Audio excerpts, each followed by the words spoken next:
मुझे हमारे इस महान भारत भूमि की सेवा का अवसर दिया तो मैंने यूपी के विकास को यहां के एमपी के नाते, प्रधान सेवक के नाते मेरा कर्तव्य बनता था। मैंने उसकी बारीकियों में जाना शुरू किया। मैंने बहुत सारे प्रयास यूपी के लिए शुरू करवाए। गरीबों को पक्के घर मिले, गरीबों के घर में शौचालय हो, महिलाओं को खुले में शौच के लिए बाहर ना जाना पड़े, सबके घर में बिजली हो। ऐसे कितने ही काम थे जो यहां किए जाने जरूरी थे, लेकिन मुझे बहुत पीड़ा है कि तब यूपी में जो सरकार थी उसने मेरा साथ नहीं दिया। इतना ही नहीं, सार्वजनिक रूप से मेरे बगल में खड़े रहने में भी उनको पता नहीं वोट बैंक नाराज होने का डर लगता था। मैं एमपी के रूप में आता था तो हवाई अड्डे पर स्वागत करके पता नहीं खो जाते थे। उनको इतनी शर्म आती थी, क्योंकि काम का हिसाब देने के लिए उनके पास कुछ था ही नहीं। मुझे मालूम था कि जिस तरह तब की सरकार ने, योगी जी के आने से पहले वाली सरकार ने यूपी के लोगों के साथ नाइंसाफी की, जिस तरह उन सरकारों ने विकास में भेदभाव किया, जिस तरह सिर्फ अपने परिवार का हित साधा, यूपी के लोग ऐसा करने वालों को हमेशा के लिए यूपी के विकास के रास्ते से हटा देंगे।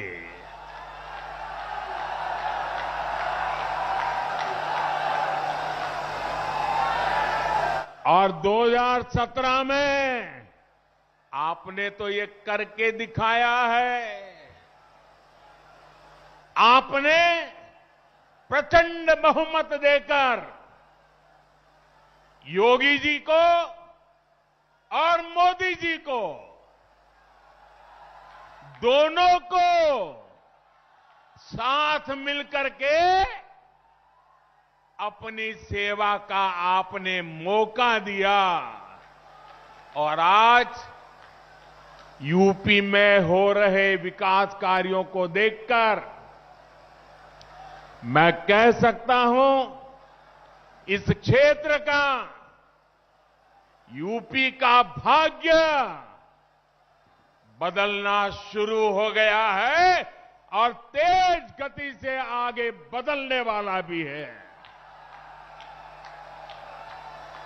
कौन भूल सकता है कि पहले यूपी में कितनी बिजली कटौती होती थी?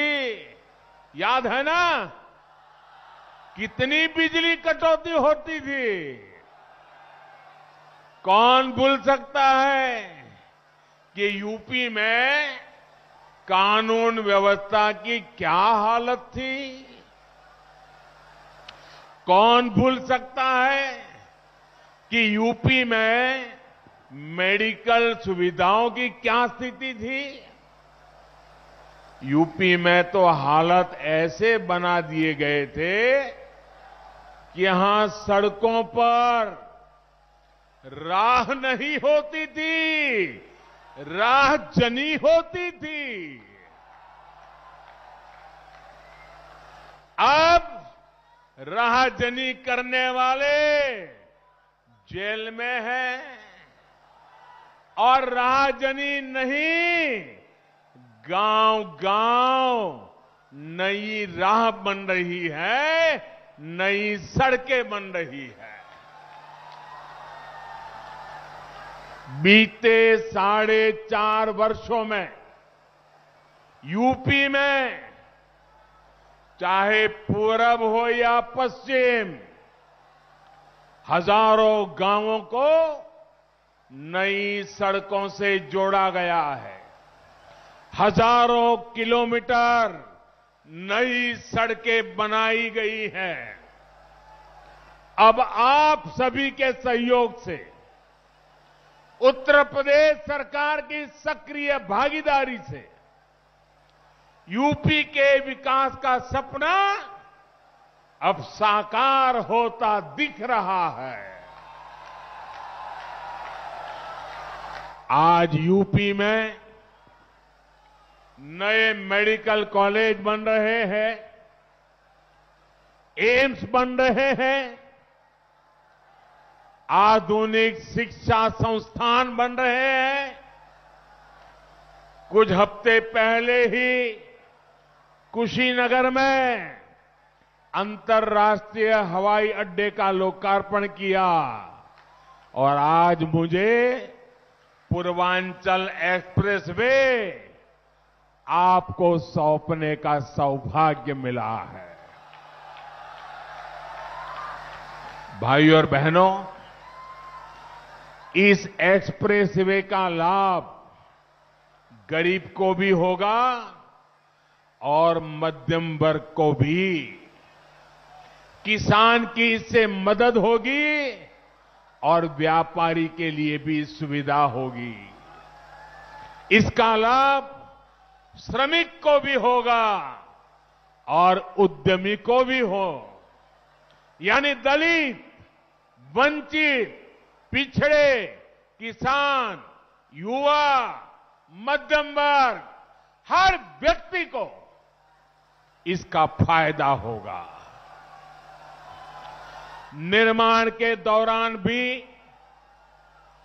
इसने हजारों साथियों को रोजगार दिया और अब शुरू होने के बाद भी ये लाखों नए रोजगार के निर्माण का माध्यम बनेगा। साथियों, ये भी एक सच्चाई थी कि यूपी जैसा विशाल प्रदेश में पहले एक शहर दूसरे शहर से काफी हद तक कटा हुआ था। अलग अलग हिस्सों में लोग जाते तो थे, काम है, रिश्तेदारी है, लेकिन एक दूसरे शहरों में अच्छी कनेक्टिविटी ना होने की वजह से परेशान रहते थे।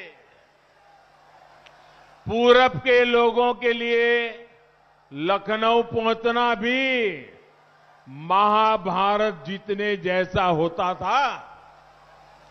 पिछले मुख्यमंत्रियों के लिए विकास वहीं तक सीमित था जहां उनका परिवार था, उनका घर था। लेकिन आज जितनी पश्चिम का सम्मान है, उतनी ही पूर्वांचल के लिए भी प्राथमिकता है। पूर्वांचल एक्सप्रेसवे आज यूपी की इस खाई को पाट रहा है, यूपी को आपस में जोड़ रहा है। इस एक्सप्रेसवे के बनने से अवध, पूर्वांचल के साथ साथ बिहार के लोगों को भी लाभ होगा। दिल्ली से बिहार आना जाना भी अब और आसान हो जाएगा। और मैं आपका ध्यान एक और बात की तरफ दिलाना चाहता हूं। 340 किलोमीटर के पूर्वांचल एक्सप्रेसवे की विशेषता सिर्फ यही नहीं है कि ये लखनऊ, बाराबंकी, अमेठी, सुल्तानपुर, अयोध्या, अंबेडकर नगर, मऊ, आजमगढ़ और गाजीपुर को जोड़ेगा। इसकी विशेषता ये है कि एक्सप्रेसवे लखनऊ से उन शहरों को जोड़ेगा जिनमें विकास की असीम आकांक्षा है, जहां विकास की बहुत बड़ी संभावना है। इस पर आज यूपी सरकार योगी जी के नेतृत्व में 22,000 करोड़ रुपए से ज्यादा भले खर्च किए हो, लेकिन भविष्य में ये एक्सप्रेसवे लाखों करोड़ के उद्योगों को यहां लाने